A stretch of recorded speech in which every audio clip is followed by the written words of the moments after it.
Good evening, everyone. We're in for a good hour because Bianca's a legend.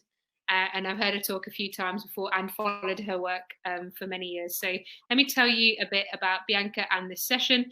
So Bianca Wylie is going to be talking in a session called Working from Where You Are.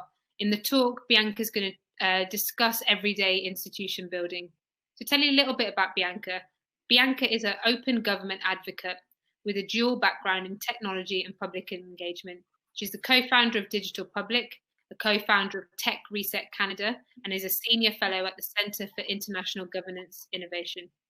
She worked for several years in the tech sector in operations infrastructure, corporate training, and product management, most recently Thomson Reuters. As a facilitator at Swerhun Inc, she designed, delivered, and supported public consultation processes for various governments and government agencies. In 2014, Bianca founded the Open Data Institute in Toronto. She's a columnist. She writes loads of sick stuff, so look her up.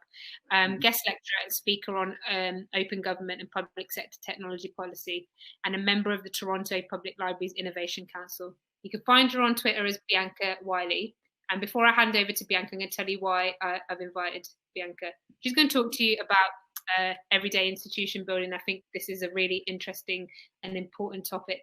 But Bianca also has forced me to think about futures in tech that can seem impossible, right?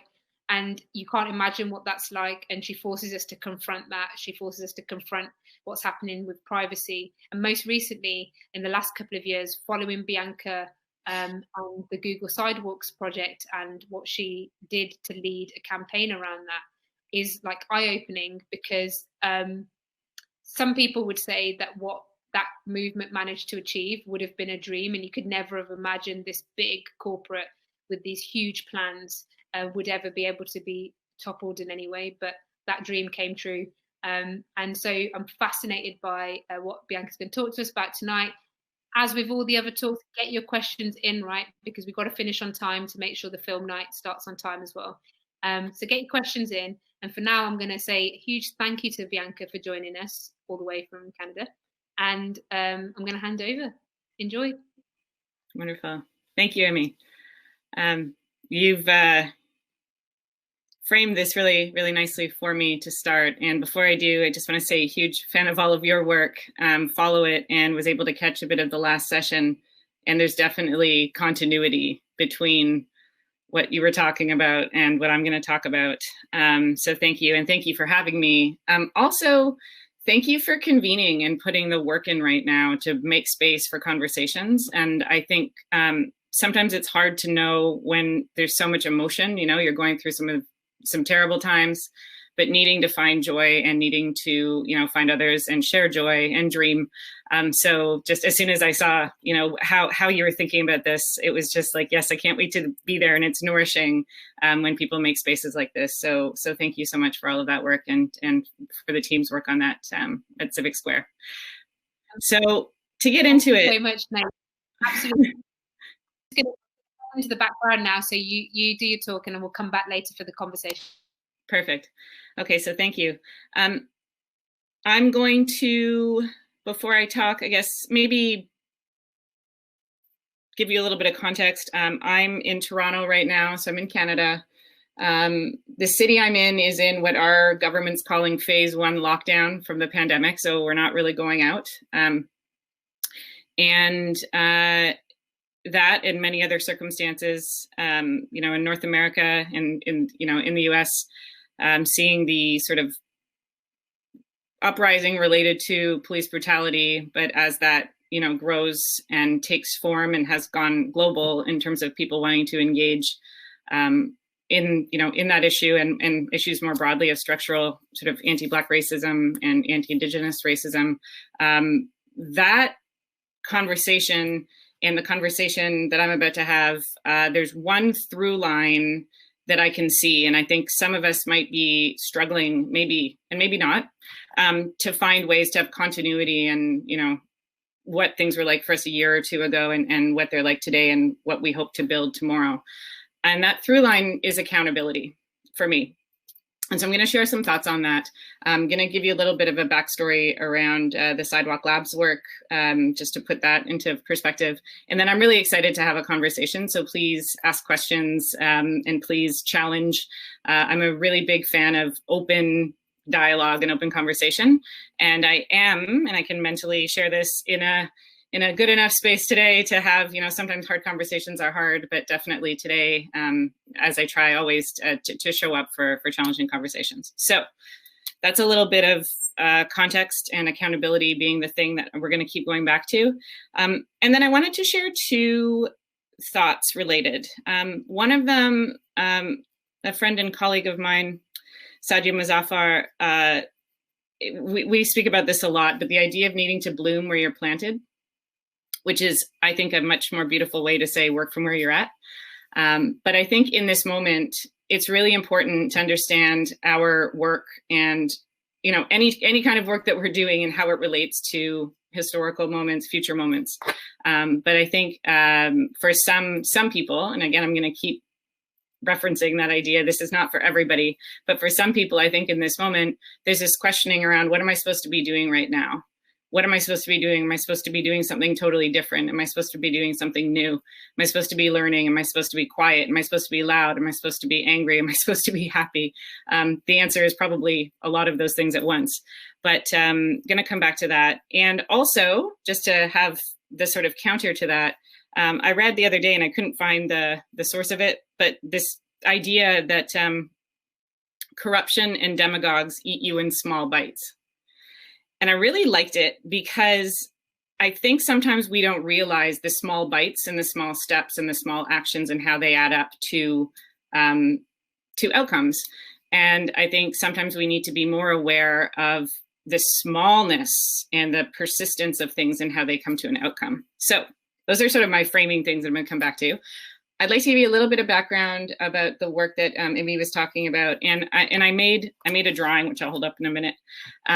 But Sidewalk Labs and the project that I was part of working on in Toronto to challenge this development, basically, quick backstory, in 2017, there was an announcement that a Google sister company, which is called Sidewalk Labs, had won a public procurement to develop a smart city on Toronto's waterfront. And the dream, and I think as Amy mentioned, and it's perfect for this, that has kind of come true here is that just because governments, and in Canada, it was all three levels of government and a corporation, the size of Google and Alphabet, which is a conglomerate, the parent company, had a thing that they wanted to do. And they ended up not doing that thing. And I think that challenge to what we in the sort of technology community call this inevitability narrative of technology is really something that I've been sitting with. And I'm so excited for more of those because they've always happened, they'll always happen. But challenging inevitability in the context of technology is quite challenging. And I'll speak to that just for a minute. Technology companies, and I think technology on the whole, maybe since the late 90s, has really been presented as inherently, almost neutrally progressive, the future, convenience and democratization, and this is the internet. And never mind the fact that a lot of people don't have access to the internet. Let's just, that is something people skip right over in that story. It's a very important point to make and to hold. But this idea that if it is technology, it is the future. And that narrative has made a lot of people feel like if you challenge it, you're sort of stuck at, maybe you're conservative, maybe you're not progressive, maybe you're anti-innovation. And so the only thing is to either go with it and say, I'm here in the future with you, or to be against it. And that's absolutely not true. And I think that was part of the core of the work in Toronto around this smart city project and challenging it, was talking about the fact that it's not just about whether you want to have these technologies in a city or not. It's what are you not doing and what other versions of technology are you not implementing, because this is the one you're doing. And so I think that sort of taking back a narrative and taking back the idea that you can't define and design technology is really like a high level message that hopefully there's more and more continuity to that. I'm going to give you a little bit of background because I don't know how many people in here have technology backgrounds, but I have, I sort of fell into it early, and I worked in the tech sector for about 10 years. And one of the things that was great about that was I worked with software developers, and they would tell me, because I don't have a computer science background, I didn't work in technology prior to that one job that I started at a small company, and they would always say, like, we can do whatever, like what do you want to do? What do you want to build? How do you want it to work? And there's always going to be trade-offs, but there's a lot of opportunity to build technologies that we, as there's lots of different we's and lots of different communities, but that people can define how technology works is really, it's really something that is hard to imagine when I talk to a lot of people. They say, I'm not comfortable using Siri on my cell phone, or I'm not comfortable that I'm using Amazon as often as I am, or, I'm using Google all the time, or, there's sort of this sense of, well, I need the thing, but I also know it's contributing to some like serious issues in the world. And so I think part of the work and part of the success of that story was really making space for us to build things that are driven by people and what and how they want to use technology. So that's like one sort of high level theme that I wanted to raise. But what I want to talk about, which is a little more personal, is when this project was announced in Toronto, which was in 2017, and I think this is so important to talk about with accountability. My work at the beginning was really just to start asking questions. It wasn't that I knew everything that was wrong or that I had every idea of what to do about it, but it was really to start asking questions of governments and to say, are we ready to manage this kind of a development? Do we have rules for this? Some of them I knew the answers to, that we didn't. But some of them I didn't know the answers to and was curious to learn. And I want to raise that point because that was sort of a very simple act of sitting in, I got a little chair downstairs and sitting, just blog post, just writing down observations, not knowing who was going to pick it up, but just writing it down to capture questions and to think out loud about some of these things. And the reason I think this is very, very important in this moment, because I'm a big fan of public institutions, and I'm a big fan of, despite their violent and terrible history, because they have done a lot of violence, the state has, as have laws, they're also very large, developed, places that are supposed to be responding to the public and to the public interest and to public's needs. Which public, who's part of that public, that's a conversation to have. But the point is, we're at this moment in history, to my mind, where the power that these public institutions have is really getting challenged because the degree of privatization of a lot of the things we've seen in our society, and because we've started to privatize government in a lot of different ways, and I would say that even includes the idea of philanthropy to a degree, which is you're taking things out of the state and moving them to other actors to be accountable for service deliveries. We're really at this moment in time where if the public institutions don't really take the power they have and then dig in and respond to public needs, we have a whole privatization thing that is flying. And the technology companies in particular, at this moment in time, with all of the concern about the economy, with the pandemic, with everything, they are sitting there waiting to take more power.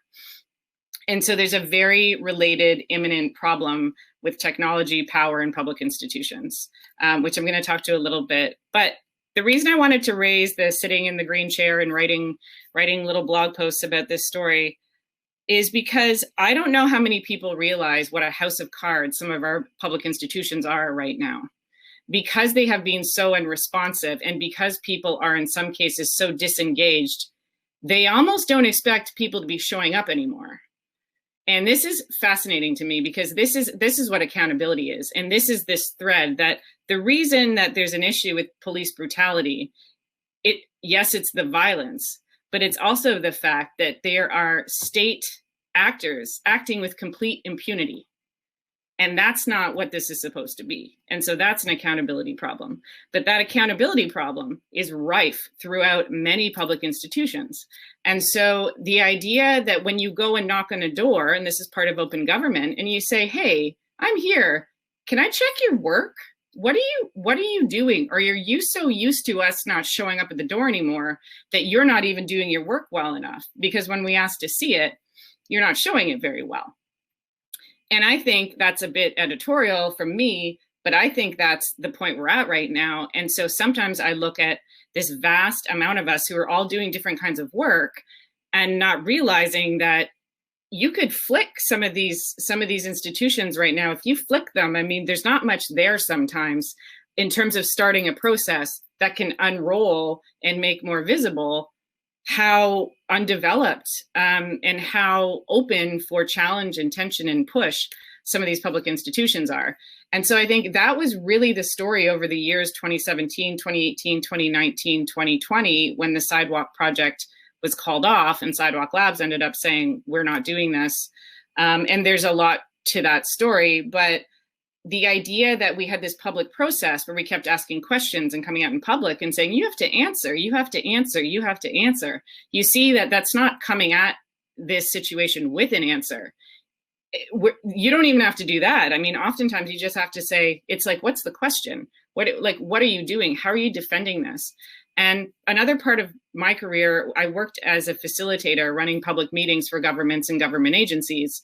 And this is why when you go to a public process, a public meeting, anything, the governments don't have to listen to you, but they certainly have to tell you why they don't listen to you.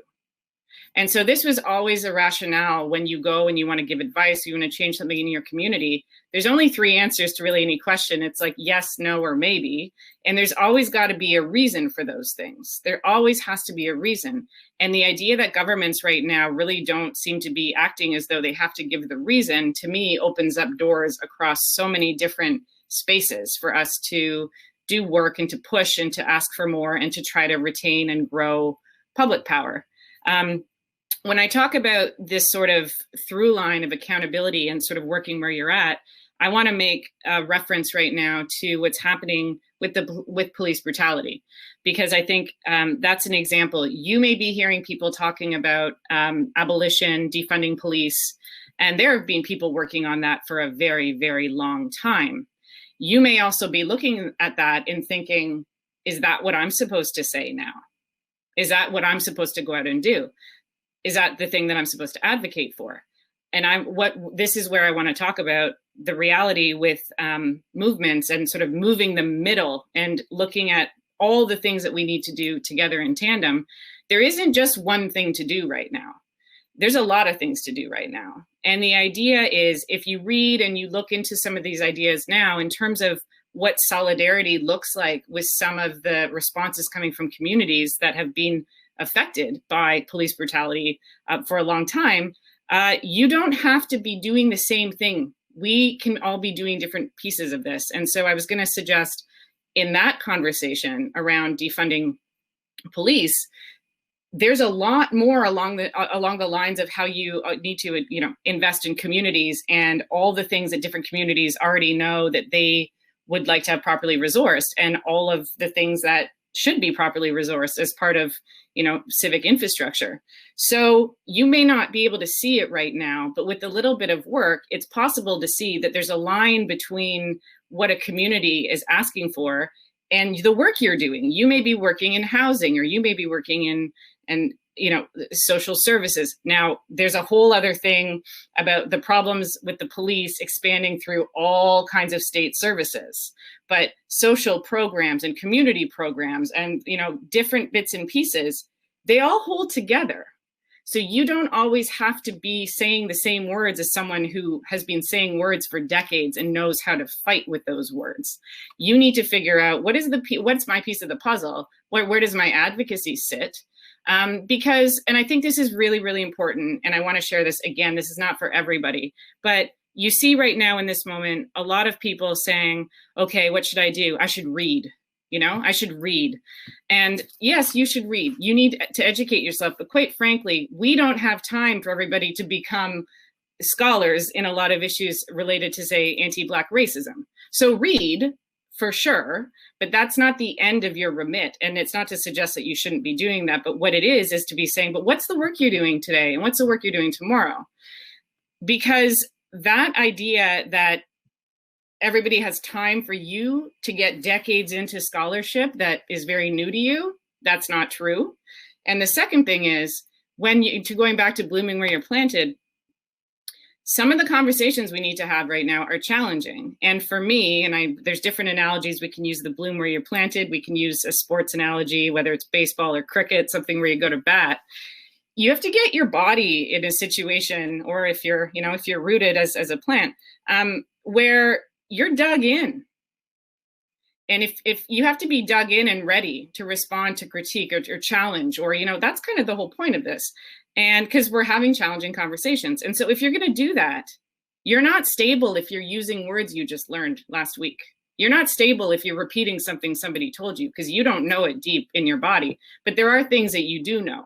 So how do you dig in and be strong and solid to be part of something that really requires a diversity of tactics and looking and working on accountability from public institutions along a lot of different lines and spaces? And I think it's important there as well that when you dig in, there's two kinds of digging in. There's the digging in that's stubborn. It's not that one, because you have to be ready to be changing your mind. This is the digging in and being like flexible because you're dug in. So when you get corrected or when you get challenged, you're still good, you're standing, and you're strong. And so I think these things are really important in this moment, because I think there's this tendency sometimes to think that you need to reinvent yourself to be useful right now. We don't have time for everybody to reinvent themselves. Nobody has time for that. And frankly, if we look at history, we don't want to repeat this thing where you get, there's some movement, but there's a whole bunch of the middle that doesn't really do much. And we know that this is historically and long been a problem. And I just because we talked a bit about arts and creativity, I want to bop over to a thing that, again, not everybody, I think of some of the people I know, not everybody is tired right now who, is engaged in whether it's protest or advocacy or activism, but a lot of people are tired right now. And I think within different communities, it might be hard for some people to understand that advocacy and activism is not because it's a hobby or because it's a calling, because it's something. It's because it's the only way to make sure that someone, stays alive, and that their communities have the same accountability and safety that others do. And so the point here, and I think this really rang true to me. I don't know how many people are familiar with James Baldwin, but he's done incredible work for a long time in writing and thinking, really, really thoughtful, reflections on timing and urgency that stay with me. He was an incredible movie critic, Black man, incredible movie critic. And the point I'm making is that he didn't get to write as much about movies as he would have maybe wanted to, because he had to do this other work. And that's from a long time. And I think about that. I know Black women that are really good beauty writers, and they write about style and fashion. They don't get to do that work. They're getting called on now to talk about being a Black woman. Are they doing that work? Yes, they are. Is that the only work? No, that's not the only work. And that may not be the work they even want to do. And so I just think sometimes there's this fear of maybe, of course you have to be in your lane. You have to understand the difference between working in solidarity or being an ally. And I think, this idea of working more in solidarity is something we need to learn about. But there is work for you to do, and you need to figure out, how you work from where you are right now. And I think that's really the thing to drive home, is that there's a lot to learn, but there's also a lot to do in this moment. And so I've got some more thoughts really across different bits and pieces, but Amy, I'm curious if any of this has sparked, a couple places maybe to pick up. And I'm very keen to talk to anybody who wants to talk, any questions that are surfacing. And I don't know how much or how little we want to talk about Sidewalk more than I did, but happy to talk about anything. Thank you so much, Bianca. So absolutely, I want to kick off with some questions and allow people to kind of come in. So thank you for sharing all of your thoughts. I'm fascinated by this. A couple of days ago, I read a piece of work by Deepa Iyer, who talks about, I don't know if I pronounced her surname correctly. Sorry if anybody knows her. Please tell me the correct pronunciation. But she wrote about like the different roles in a movement, and a piece of work, and figuring out where you sit. And one of the associate curators of the festival, Alia Hassina, she talks about this a lot, understanding what your purpose is in the movement and in the work. And yes, sometimes we get momentarily distracted. Not distracted, like we have to move to something that is urgent, or to work on something that is urgent. But actually we need to be able to ground into what our purpose is over the long run, where our skills are. And I really liked that idea of rooting in, not to the point of stubbornness and not being able to learn and evolve, but to the point where there's something that you're actually trying to achieve. Because I think it's quite easy to, like, in the way we consume media and consume like everything that's going on, it's quite, even for those of us who are working in this work for a long time, and probably will do to the end of our lives, it's easy to go, shit, am I supposed to be doing that? And yes, we should be learning, but what does it mean? Yeah, what does it mean to really grow from your skills, to be able to learn where your assets are, to do the work that is most important? I think is absolutely is really, really important right now. And so one of the reasons why I wanted to invite you was because it wasn't just through the toppling, or when I first met you, you're kind of trying to really hold the corporates and the local government and government to account with what was happening with Google Sidewalk Labs, which we can talk about in a second, because I think there's some tactics in there that you should like share, because I feel like, you know, there's some tactics in how that happened and how you held that whole thing to account.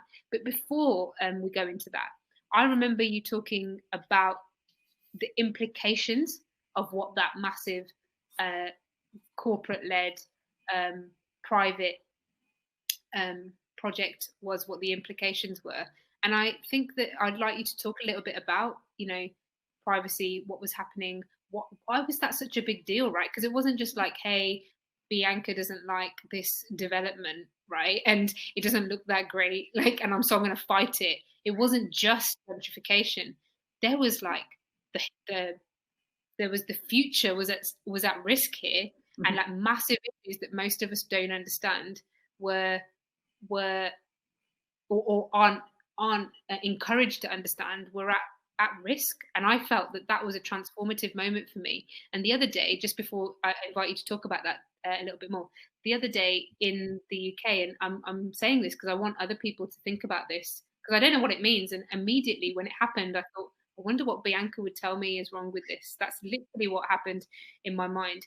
So I ordered a COVID-19 test a few weeks ago because I thought I had symptoms.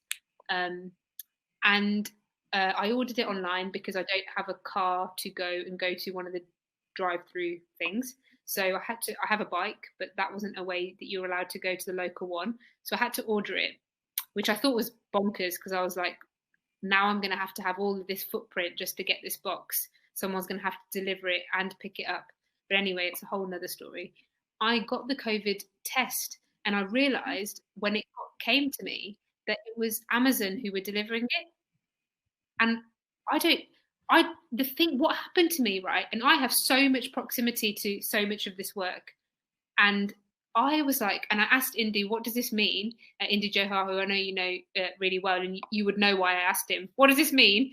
Because I was like, got this test, and there was a black guy who delivered it, a black man who delivered it. So a demographic that's most at risk of COVID-19, a man who is black, and we've seen Twitter, is doing this delivery work of delivering me an Amazon package, which I might have the virus. So the way that all of that happened was, and then I was like looking at this and I was like, what does it mean that Amazon have delivered this? What does that mean? What's the trajectory of this? And before I'd heard you talk, I don't think I would have really deep to what that meant. So can we take a few steps back before we go into tactics of Google Sidewalk Labs? What does this mean? Why is it so important that you fought Google Sidewalk Labs? Why does it matter that we know about this and what's happening to our data and to our privacy? And then we can understand why it matters to fight it, right? Because I don't even think the general consensus or understanding is there, not because we're not smart, but because I just think we're in crisis, right? I just wanted that COVID test because I was scared. I didn't think too much about what that meant. So yeah, if you can talk about that a bit, that would be okay. That would be great. Totally. It's a great example. And it also brings the point that I was making about the working from where you're at piece, was because I had a technology background, I was able to drive right into the heart of something that was being proposed, where it was like, look at the pretty city, look at the future, look whatever. It's like, hold on a second, what's going on with the infrastructures here? And the thing that was dangerous about this project, and I would say is happening in healthcare, in education, very much we have to watch right now. And in this case, city building, was taking something that should fundamentally be democratic in terms of its design and execution, and handing over that entire governance operation to a corporation. And so I went to a public meeting, and you can imagine, as someone who attends public meetings, and I'm thinking, you've got a corporation running public meetings. What is going on here? And that wasn't even contentious. It's like, that's not a public meeting. They have zero accountability to me. That's a focus group. And so this sort of quick switch between what a government does and what a corporation, and not just a corporation, a monopolistic corporation does. That is a big thing. That is one of those, like, you don't just let that subtly go down. And what happened with this, because it was all wrapped in urbanism, that wasn't the conversation anyone was having. It was like, oh, well, look at those beautiful tall timber buildings, and think about the idea of like having less cars or autonomous shuttles. But the technology, if you go into the idea of infrastructures, right? Like, I always think about in Canada, the reason there's such shoddy public infrastructure from a technology perspective is because it's not visible. And this is what makes some of these systems so hard. And you hear one of the words, I'm sure Indy talks about this too, legibility. So we're talking about, this project was heralded as a city built from the internet up, which fundamentally meant there was going to be data collection everywhere. And it was challenging because it's not just data collection in terms of a privacy perspective of being able to track and surveil. That's an issue for sure.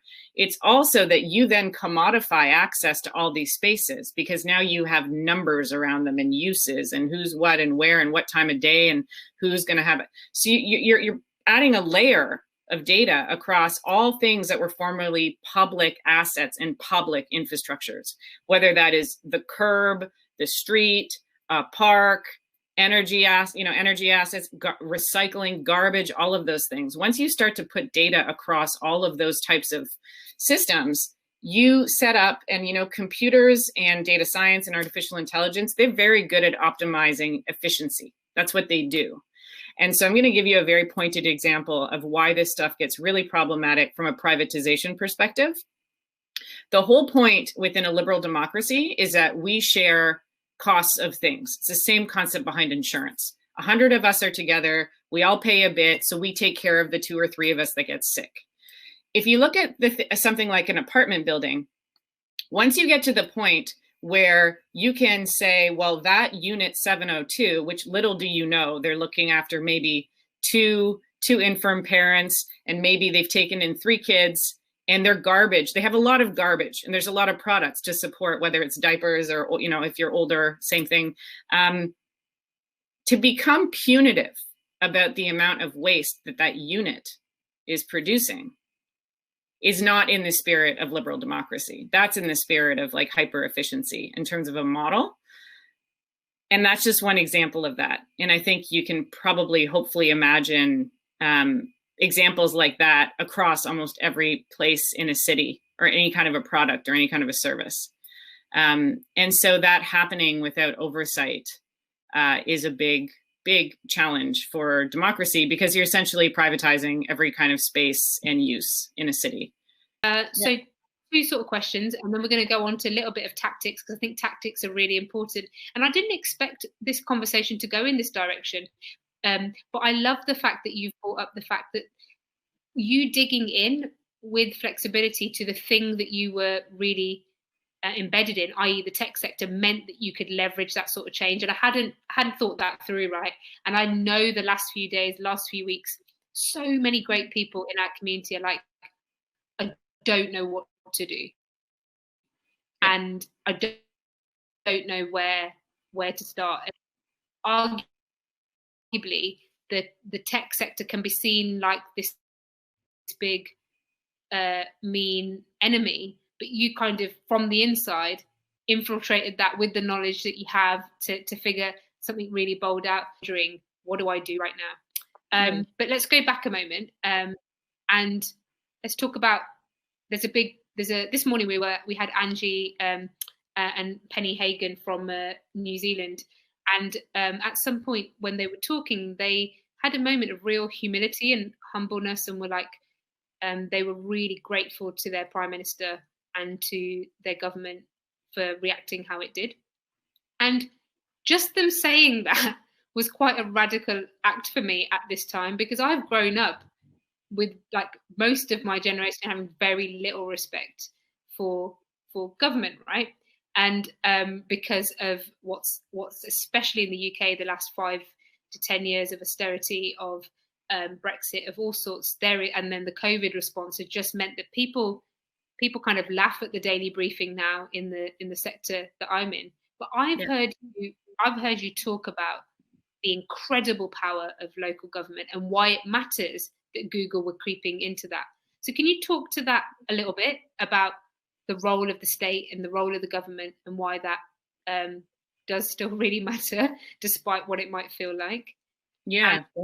And then we'll talk about some more stuff as well, because we've got some questions. For sure.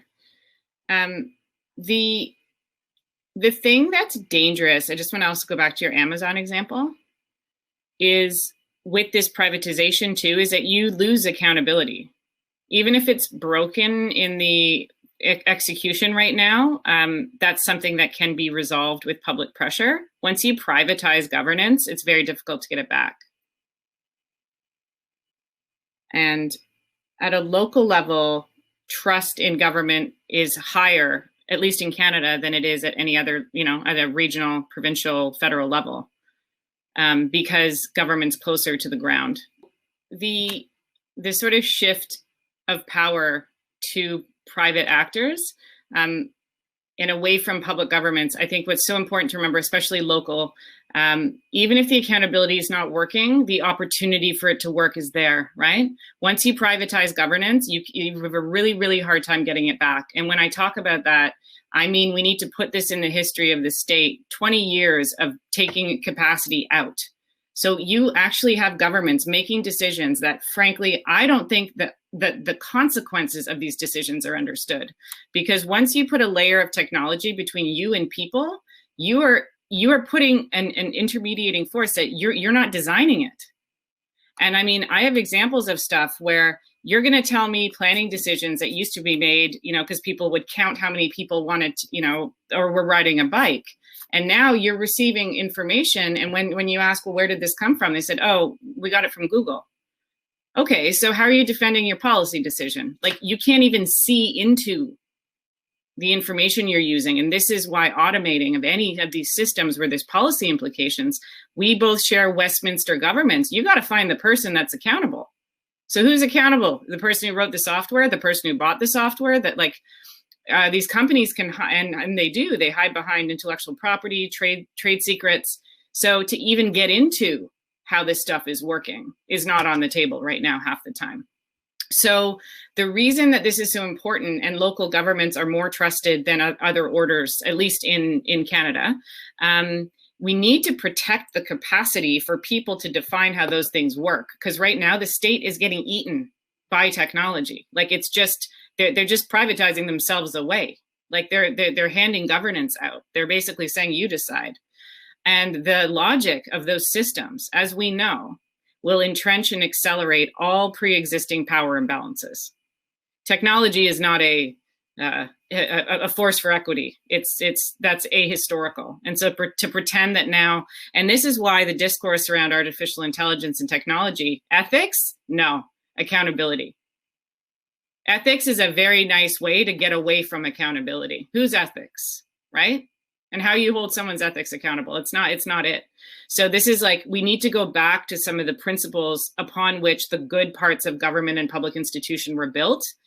Believe me, having to be the fan and the supporter of the public, like, you know, governments make moves and I'm like, you're not making this easy on me.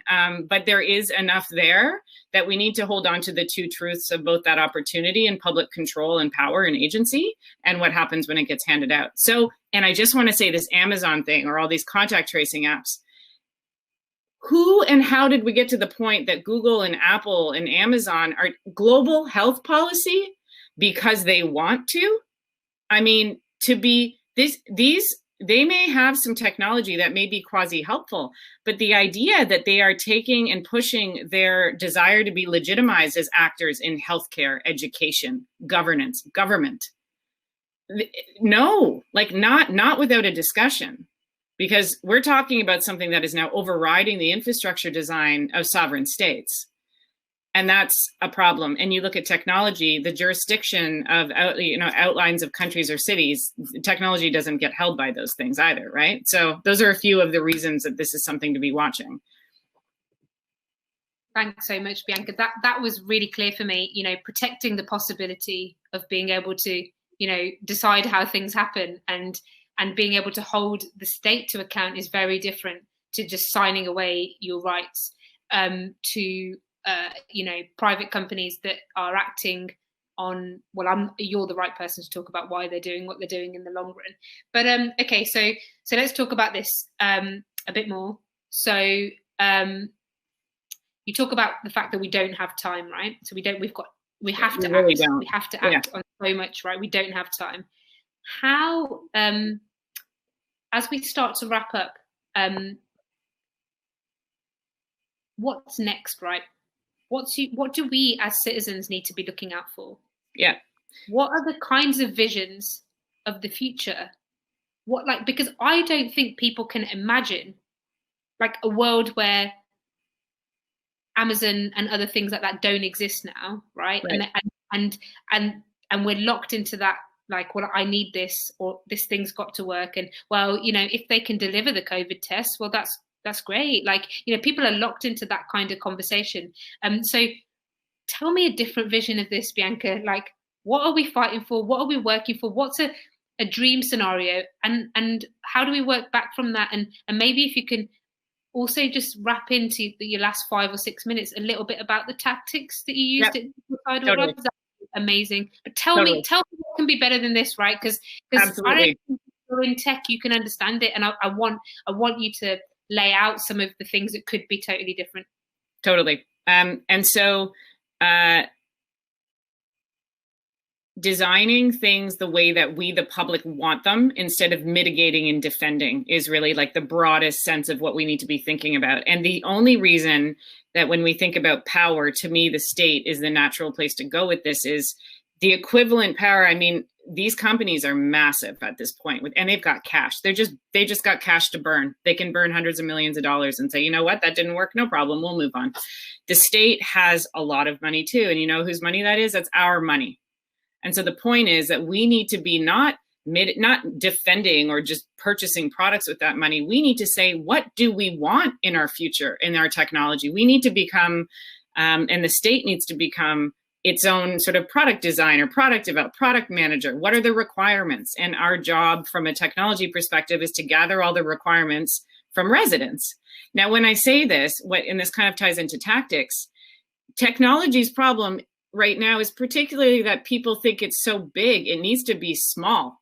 The things we know in the history and all of the knowledge and the qualitative knowledge that we know for so long, we need to have that solidarity with all the pre-existing needs. And we need to call bullshit on technology that is a bad idea, because we need old technologies like public transportation, like, you know, all the things that can help us even on climate, whether it's on equity, good housing, except like those aren't technology solutions. And we need to make sure that technologists show up and talk about those things. And that was a big part of Sidewalk.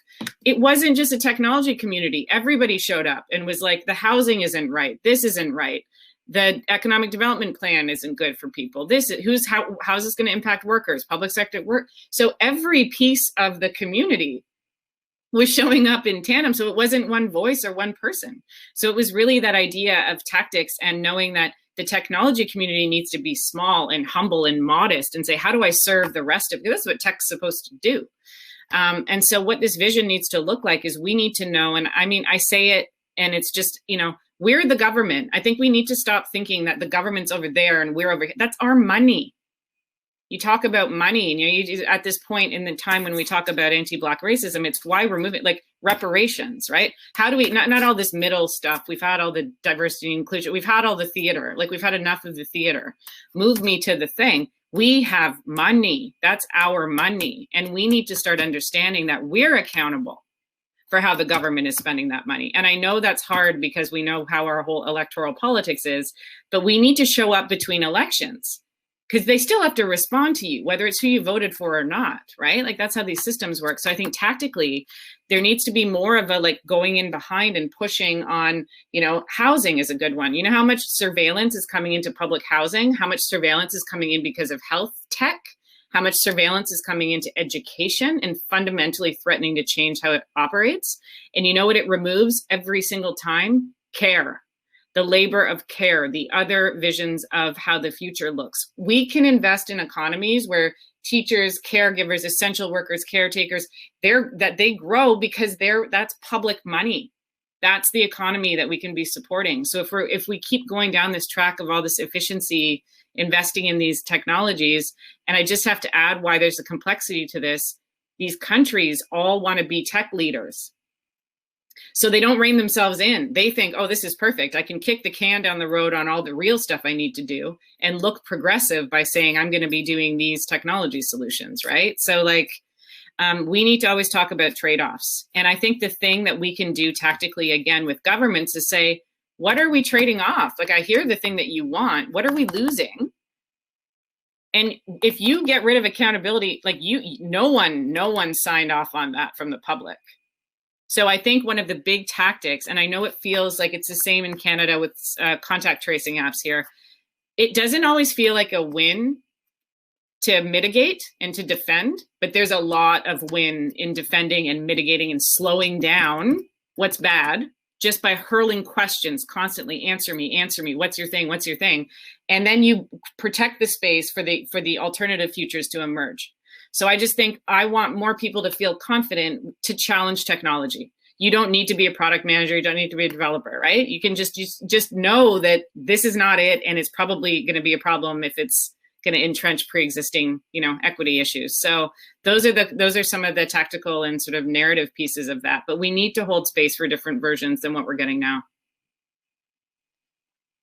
Bianca, that point that you made is so powerful, because I think obviously I met you through knowing Indy, and Indy often talks about the boring revolution, right? The stuff that we don't see, that doesn't feel like is the most sexy, important part of the movement. It's I mean, if Andy from my team is here, he's always offended when I say that it isn't sexy, because he's like, I love finance and land and all of that sort of stuff. But what is the media will portray is the important parts of the movement. And I think there's so many parts and so many roles. And I'm just so glad you've come on today, because this is really, really important. And you gave me the confidence to be able to just ask, because you feel stupid, right? Like even within this space, I could easily pick up the phone or message you and ask you a question, but I feel silly in like, I don't know what I think of this, but I'm pretty sure the trajectory of this is not good. And I love the fact that what you've done here is create the space and permission to like actually say, in order to imagine and dream and create a future that is alternative to the one that we're hurtling towards, or that has all these imaginative, wonderful things, there's a real role in like being the person that is like holding off this rapid uncontrolled, unaccountable rush to colonize Mars and to this hyper masculine tech industry, and like to ask questions and to keep asking questions.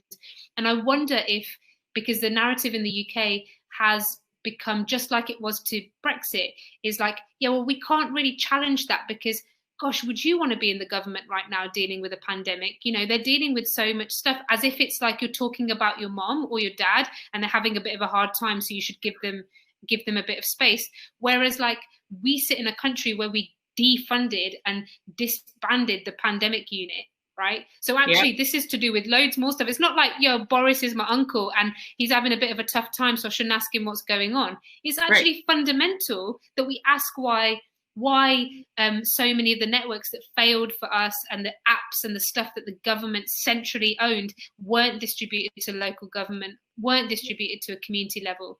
And I'm just really fascinated by this. I want to say that you make me feel like it's okay to ask these questions, whereas a lot of the tech industry is scary and I'm not sure, and you don't know what's going on, and the media and the hype is like crazy. And I want you to just be able to have the chance to wrap up, but to say to the audience, if you haven't seen Bianca's work, she's got a curation of writings that she put together in some thoughts. I put that into the chat. Look at the Google Sidewalk Labs movement that she was part of, and how they managed to topple something that was being lauded as this glorious example of the future in the heart of a city that I have a lot of respect for and a lot of love for. And you know how they managed to question and challenge it, and how important it is to ask those questions that might seem stupid, like I've just said to Bianca. What did that mean? Tell me more about what it means. And finally, to take away this idea that there's a role for those in the movement that are questioning, that are challenging, that are stopping us hurtling towards visions that we can't yet imagine, but we know are not great, to be able to create that space for the imagination and dreams to really emerge. So on behalf of everyone, I want to say thank you so much for connecting, but also I don't know if you want to kind of leave us with a bit of a call to action or something that we should be thinking about. Yeah, and thank you. That was such a perfect wrapper of all this. And it means a lot to know that idea of getting confidence to ask questions. That's it, because that's not by accident. That's by design. That's Silicon Valley. They're branded friendly. It looks fun. It's playful. It's democratization. All of that stuff. That is very intentional. And if you think it's bad for residents, think about it as a politician. And this is why we have to be so showing up for our politicians and say, we back you to challenge this. We back you. We can build this. We've got brilliant public servants that know how technology works. I'm not going to call you a Luddite, even though I know some of us have dear feelings about Luddites, but some take that as a slight, as a politician, and say, you also need to be confident to challenge it. And so that's it. And you don't have to know what to do. You just have to be throwing it back and saying, no, you have to answer me. You have to answer me, because I'm not mad. I'm just holding you accountable. And I think that's so important, because so many people, I mean, as soon as you start asking questions, you're a critic. It's like, I'm sorry, a critic? No, I'm a resident. I'm not a critic. You owe me an answer. That's how this whole situation works. And so that's it. And so just that, I think as a parting thought, that's it. That's huge, because once you do that, you start slowing it down. And sometimes, I'll tie this back to the moment. Someone, I don't know if this ever happens, but with for me, someone might say, tell a racist joke. And what I've learned is I deadpan, and I'm just you just look back. And you can almost see the wheels start to turn and go, oh, no, okay, this wasn't. And you don't have to, sometimes just a reaction is enough of an answer. And the same way with this is, it's just sometimes inaction, or something that, when I say inaction being you don't have to give the solution. You just have to ask a question, right? That's enough. You don't have to know what it is. And then you start to see that tumbling house of cards start to fall apart. It's oh, you weren't supposed to be here, public. So I think that's it. And just hearing you say that and knowing that that's not an accident, that people feel that way. And that was a big part of this work, and it continues. And I think everybody needs to show up to all the places and be humble about what they don't know. Because most people in technology don't know much about a lot of other bits and pieces of that whole collective, how we have to move together. So that's that. And thank you for confirming that that's helpful, because I'd like that. It's so hard because sometimes I just have to say this. People will throw out stacks of stuff to make you think because it's complicated that it's right. Not true. Not true. Some of this stuff is just wrong. And people get, sucked into privacy, security, whatever. I'm like, this is a scam. This is snake oil. This doesn't even work, right? That's the kind of stuff. So you just need to not spend as much labor, because there's this thing where you have to read all these documents and you say, you know what, I don't know what this is. It's too complicated. I don't know. I'm not a technologist. I don't get it. It's like, that's what I mean about calling bullshit. Sometimes you just like, that's not a thing. Just shut it down fast. So yeah, and thank you for having me, and thank you for this sort of space where we can bring lots of different threads together. Because I just would end with that point about wherever you are, there's a way that we need to be working more together. And I think people need to know they don't need to reinvent their whole self in this moment. We need to like have everybody dug in. That saying, if you don't stand for something, you'll fall for anything. Like, you have to think about that, right? So what is the thing? You don't have to stand for all the things. Just pick the thing, because they all work together. And thanks for all the work you do out in the world, holding spaces, and also in that sort of, like I say with philanthropy and listening to your conversations earlier, wow, there's a lot going on at once. So I think we all need to be, linking arms more. And it's just such a pleasure to be able to be here and do that with you a bit. So thank you. Thank you so much, Bianca. So I'm going to just wrap up again to say, look, like I think there's such important things from Bianca's talk around there's a role for everyone in the movement, and understanding where you are best placed, not to the point where you entrench yourself and can't be flexible or malleable, but to be able to do that work and really blossom where you're planted is the first takeaway from me.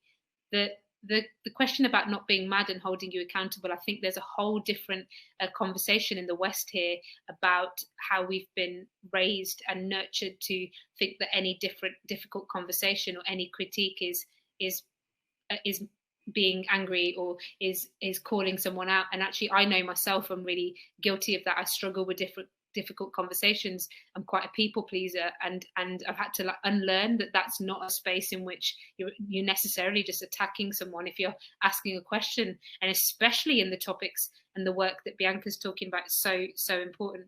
And to know that, like, for those of you who I know often comment to me about, I don't know what to do with my skill, I hope like this really like shows you how much there is a role for the knowledge you have, and to understand and to unpick and interrogate the inequity or the injustice in your sector and what your role and who else you need to work with. And finally, I just thought of a practical thing that just jumped to my mind when Cassie, who I know you'll know, Bianca, has written in the chat, we need a civil society in the UK to engage in this more. And me like saying, what Bianca and Indy definitely allowed me to do. Like I ask Indy pretty much every week, what does this mean? I don't think I understand, but I don't think it's right. And the safety to be able to say that and then have someone talk to you about it got me thinking about two platforms that I really respect. So Full Fact in the UK and Money Saving Expert. They're both like Twitter accounts where you can just submit your like questions about, I don't understand this about money, or I don't understand this about my rights on this, or Full Fact is about fact checking. And it just came into my mind, like, I wonder if I'm going to call it ethical tech, but the ethical tech movement or the work that Cassie's been doing in tech, I wonder if there's a space for like, hey, I need to ask these questions or this trajectory, just like I asked the question about, I don't know. And straight away you came to mind. I was like, Amazon delivering this, COVID, health, Bianca's going to have something to say about this. So that's just a little idea that's jumped to me. But thank you so much. Just remember that doing that work also makes room for the space for imagination and dreams to emerge. And all of your roles are really important. Bianca, thank you so much. I'm going to unmute you so you can say bye. And then I'm just going to introduce the film night as well. Beautiful. Thank you so much. Thank you. Bye. Thank you so much. Bye.